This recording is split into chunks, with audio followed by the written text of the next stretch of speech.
What's up everybody, I'm Lost Logan and welcome back to my YouTube channel where I'm traveling the world, getting lost, living on spirited time, and I'm taking you along with me. Let's go.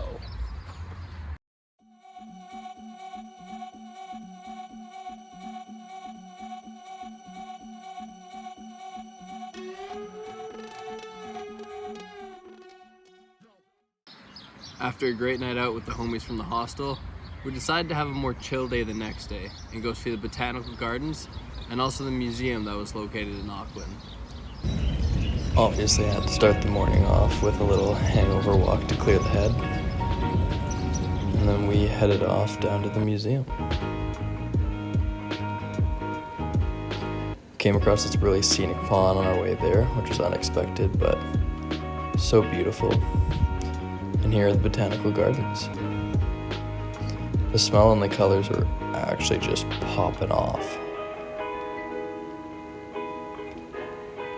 There was also a rainforest to the side of the botanical gardens, which was quite cool in terms of temperature. It was about 3 to 4 degrees lower than the rest of the outside world, for obvious reasons.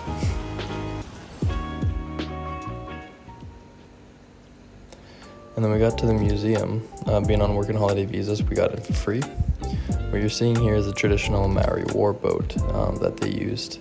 As you can see, it's all constructed out of wood.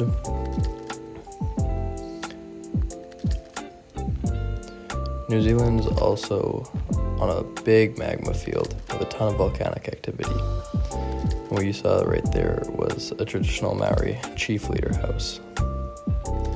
The museum also had a really nice World War II exhibit.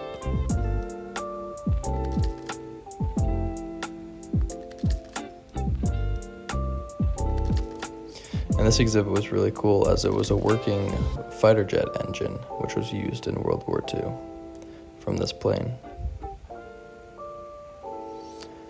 And then we finished up and headed back to the hostel.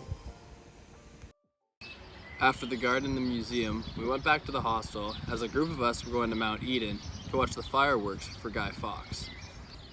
Now, for those of you that don't know what Guy Fawkes is or who Guy Fawkes is, it was a British guy who tried to blow up British Parliament and which failed to do so. So now, every year, the British, and apparently New Zealand, in which they also celebrate, light off a bunch of fireworks in the city to commemorate the failing of blowing up British Parliament. This is what I love about New Zealand and their cities, is this just is a trail to go up to a lookout point in the city, so treed and so luscious. Here's a group of us walking up to the summit of Mount Eden, and the summit did not disappoint one bit.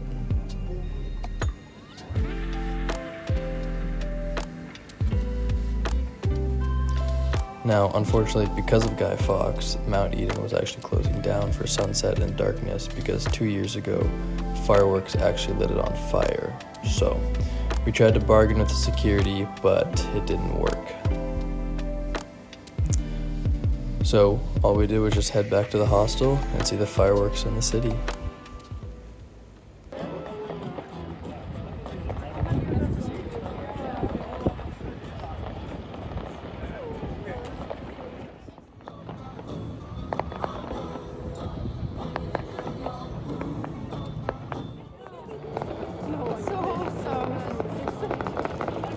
The next morning, a group of 6 of us got up early to catch the ferry to Rangitoto, which is just off the coast of where Auckland is located, and is the most recent volcanic eruption in the Auckland region, which erupted about 600 years ago. Now, the ferry to get over was slightly expensive, ringing in at 56 New Zealand dollars, but as you will see coming up, it was completely worth it. The island and the volcanic rock from the recent explosion was just stunning, and there was a lot to see.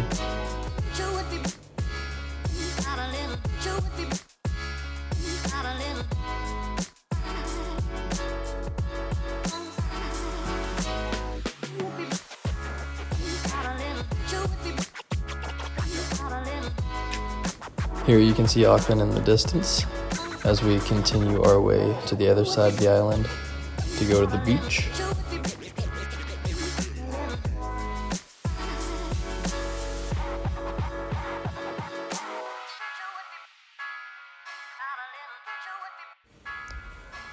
Obviously, no one can pass up a dip in the ocean.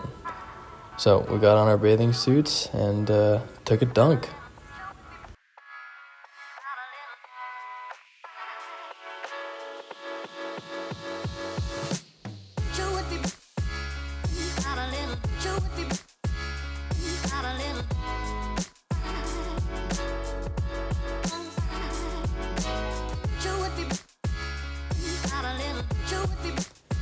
It's moments like these where you just can't even believe that you're here in a country like this with such beauty, just looking out on the water.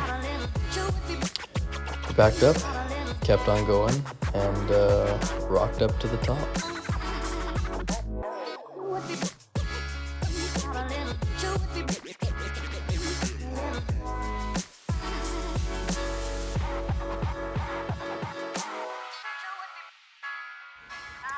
Striking you once again with a dad pose. Getting pretty good at it.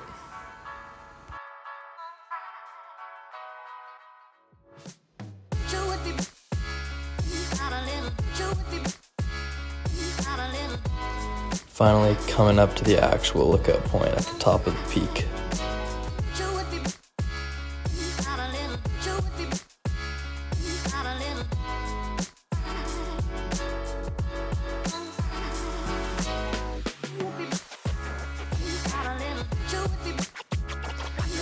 Can't forget the summit brew, of course.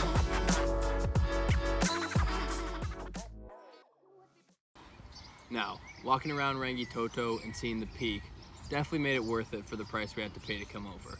But that wasn't even the best part. We still got the lava caves coming, and those were epic.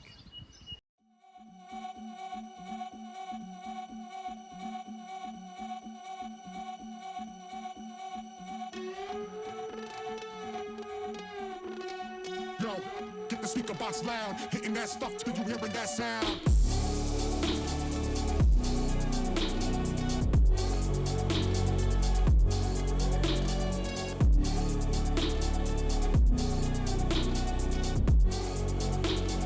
Hitting that stuff till you hearing that sound.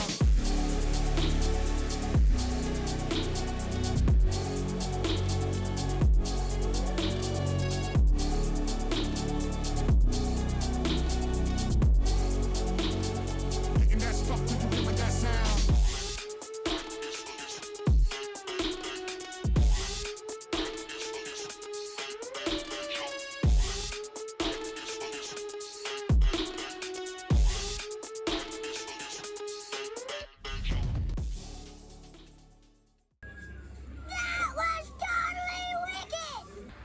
Since we got kicked off of Mount Eden for Guy Fawkes, a group of us went back the next day to see the sunset, which was totally worth it. And here you will see probably the worst time lapse of a sunset ever. So just appreciate the grass. Finally decided to fix it, but yeah, still not great with the clouds and whatever, but we tried, and it's all a learning experience. Nonetheless, still beautiful.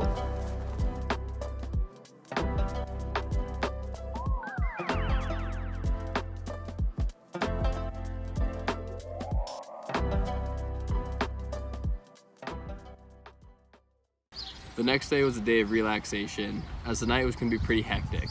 One last night of shenanigans in Auckland. What a time it was.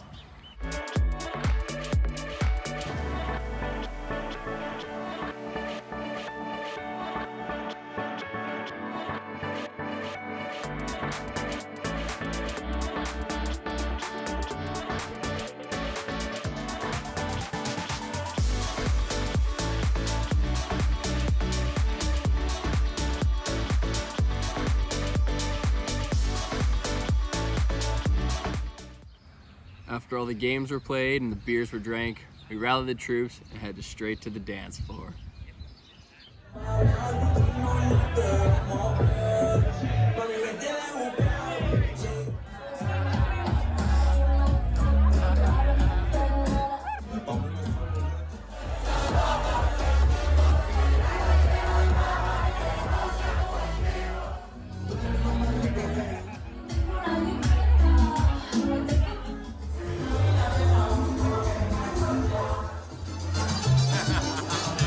lucky I took it easy with only beers, tequila shots on the night, because I had a lot to do the next day in terms of preparation for leaving Auckland.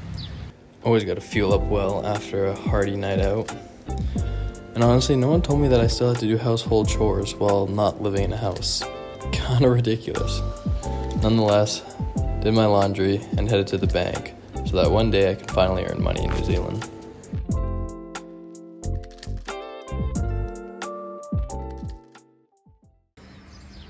Obviously, you can't just do nothing on your last night before you leave.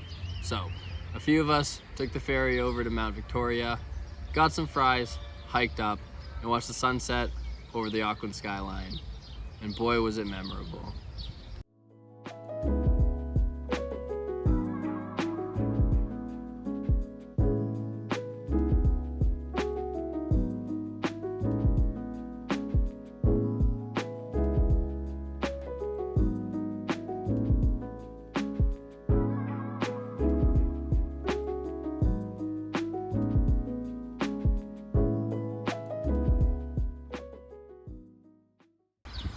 So, there you have it. Just over a week in Auckland, and what a time it was. I met some incredible people from many different countries that I'm hoping to run into again on the South Island. But for now, it's off to Wellington to meet more people, have some more adventures before heading even further south to the South Island and seeing all the beauty it has to offer. But until then, stay kind and get lost.